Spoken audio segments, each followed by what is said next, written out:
I was speaking to a group of women last week from Yorkshire who came to see me in Parliament. They said they've never felt so intimidated before. They go out now, they are regularly harassed by passers-by, by people driving by, on transport, not just verbally being abused, photographed and being filmed without permission. And people are worried about the elderly parents going out, children going to school. Even my children, adults, they check upon me saying, "Mum, have you got to where you're supposed to go?" There's such anxiety.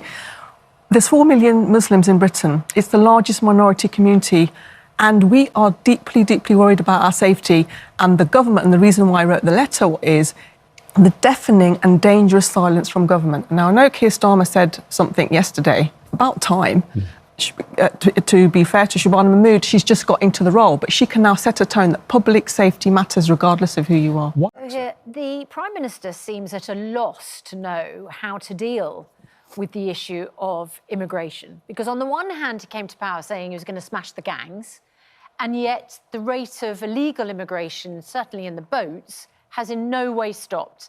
And it's become such a symbolic issue for those who are anti-immigration to focus on the boats. It's a really inflammatory issue. And then he did a speech saying we're at risk of becoming an island of strangers, which seemed to play into this very divisive narrative.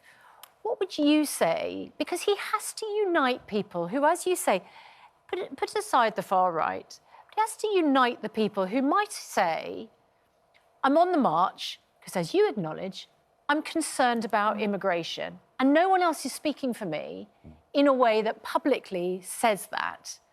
How does the Prime Minister tackle that issue constructively, positively and effectively?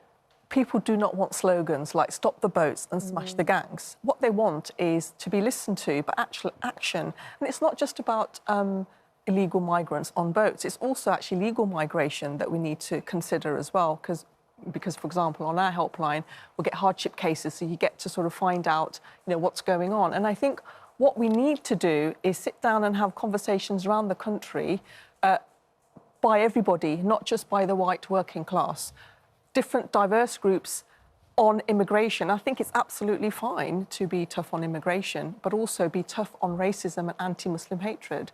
And I think the Prime Minister sometimes, on a lot of issues, not just this one, is very, very slow to react. He's very reactionary. What I'd like the Prime Minister to be is proactive and know what the issues are and sit down and have these. I think we need to have conversations in every city, but it has to involve diverse communities. And you will find that minority ethnic communities are also worried about immigration.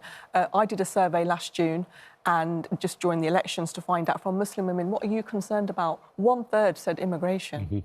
But they are not saying it at the moment because the debate has become so toxic. It's no longer about the people coming over on boats. It's now become about actually, if you are of a particular appearance and skin colour, you don't belong here. We want our country back, you don't belong here. That's also aimed at people like me.